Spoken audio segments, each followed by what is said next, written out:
What's up, FD gang? Hope you're doing well.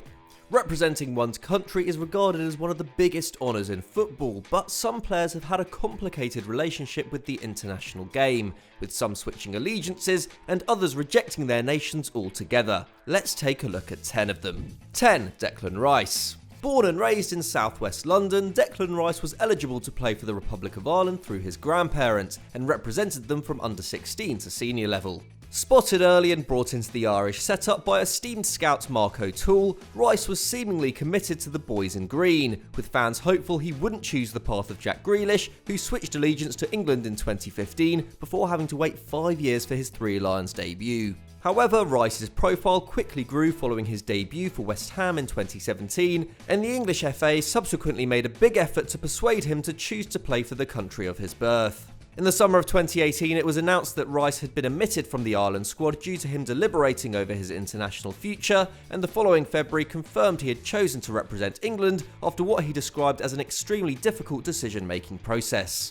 The youngster had already won 3 senior caps for Ireland by this point, but the fact they were all in friendlies made him free to change his allegiance. And Rice's decision didn't negate from his personal experience of playing under Martin O'Neill, stating, "My pride at wearing the Irish shirt was always 100% genuine." It's little consolation to fans of Ireland though, who, having seen Rice and Grealish emerge as key members of the most exciting England team in years, have been left wondering what might have been.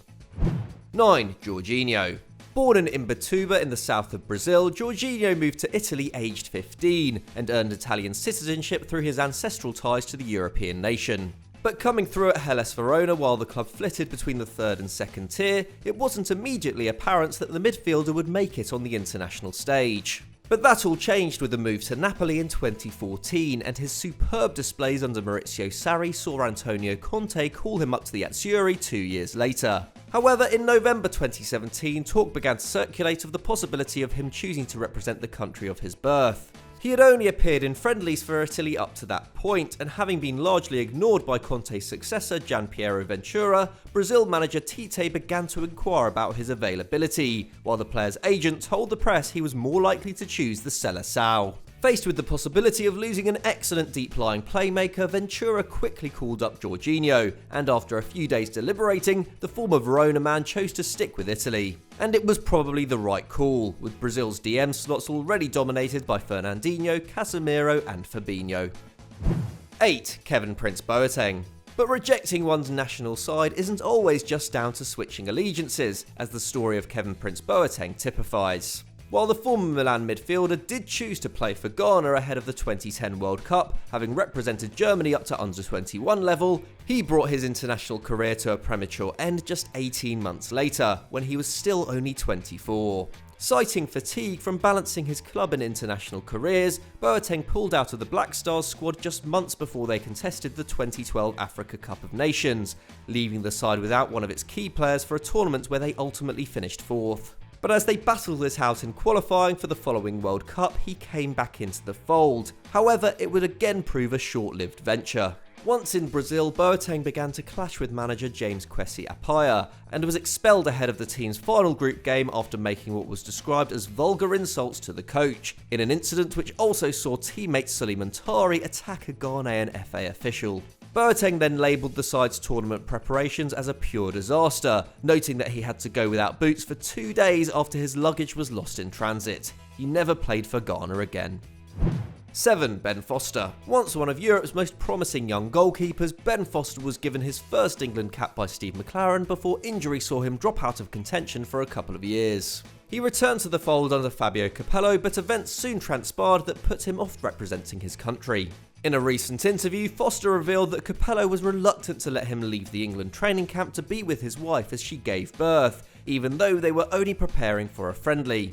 And while he was eventually allowed to go and be with her, he was then recalled to the camp on the basis that he would be getting brought on at half-time of the match the next day. However, Capello didn't stick to his promise and, according to Foster, never even congratulated him on the birth. The stopper decided then that he no longer wanted to play for the Italian coach, eventually returning again 3 years later, by which time Roy Hodgson was in the dugout.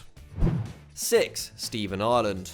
Emerging from the Manchester City Academy during the same era as Micah Richards and Daniel Sturridge, Stephen Ireland was exceptionally talented in his youth, racking up around 100 appearances for the Citizens by his 22nd birthday. However, by this point he'd already played his final game for the Republic of Ireland, despite scoring 4 goals in 6 international appearances. Ireland had grown reluctant to turn out for his country, and in 2007 infamously said his maternal grandmother had died in order to get out of international duty. When it was revealed she was in fact still alive after she herself read the story in a newspaper, he lied again, saying it was in fact his grandmother on his father's side, and when that was also proved false, he tried to claim it was the partner of his separated grandfather, another fib.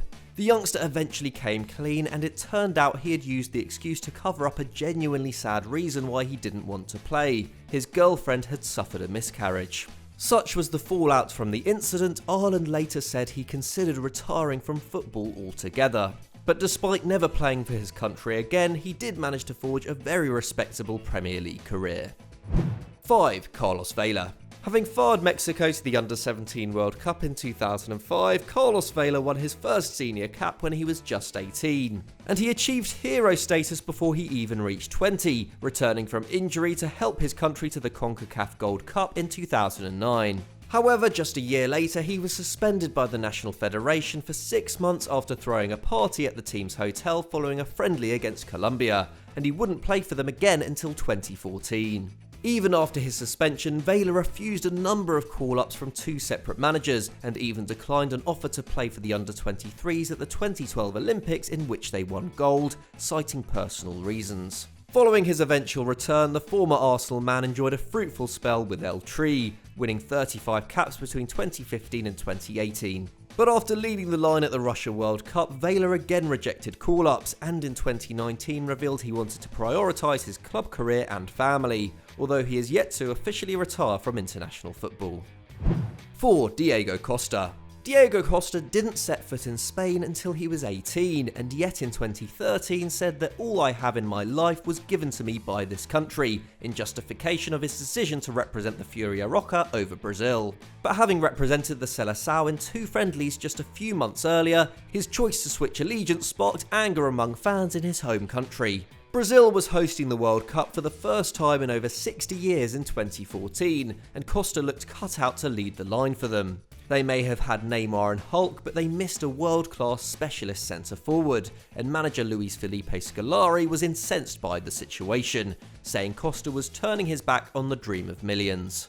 Meanwhile, the president of Brazil's Football Federation, José Maria Marin, said he would use every legal means possible to stop the striker turning out for Spain. But having been resident in the country for 5 years, Costa was successful in applying for Spanish citizenship and therefore was able to represent the country's national team. However, he entered the side during a down period. The then world champions crashed out of the groups in 2014, and he hasn't played a minute of international football since 2018.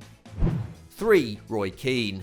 One of the greatest players Ireland has ever produced, Roy Keane led the national team to the 2002 World Cup on the back of a superb qualifying campaign, in which they went unbeaten in a group containing Portugal's Golden Generation and the Netherlands of Edgar Davids and Mark Overmars. But even before they qualified, the Man United captain had reservations with the side's preparation for games, later noting that teammates were handed cheese sandwiches as their pre-match meal for a crucial clash with the aforementioned Netherlands. And when they touched down on the island of Saipan for their World Cup preparations, Keane was dealt what he perceived as the final straw.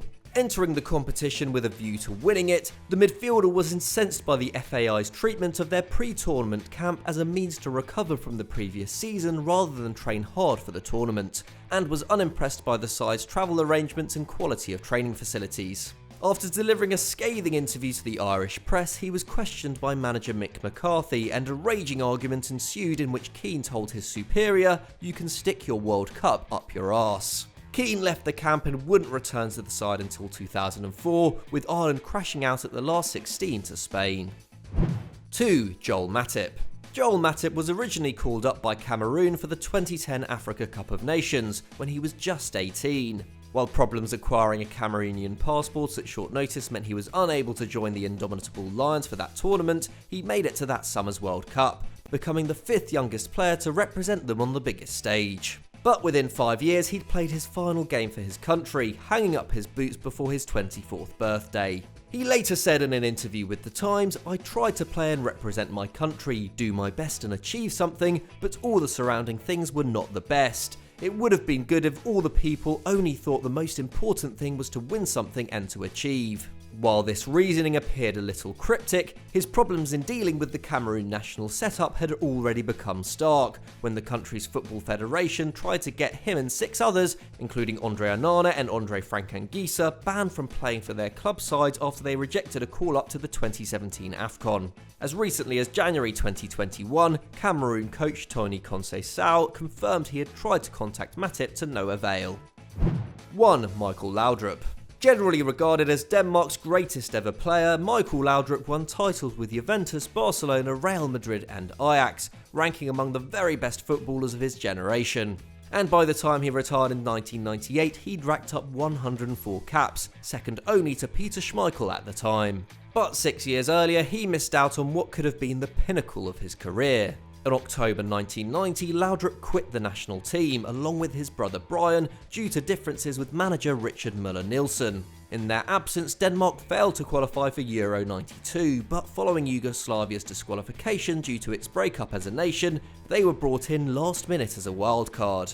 Both brothers were offered the chance to come back, but only Brian said yes, and he helped the Red and White overcome European champions the Netherlands and world champions Germany as they triumphed against the odds, playing a more defensive, counter-attacking style in Michael's absence. Having lifted Barcelona's first ever European Cup just a month earlier, he could only watch as his countrymen achieved greatness without him. So those were 10 players who rejected their country, but can you name any more? Let us know in the comments below, and who knows, we might do a part 2. If you enjoyed this video, don't forget to leave us a like and subscribe to Football Daily if you haven't done so already. Thanks for watching, and we'll see you next time.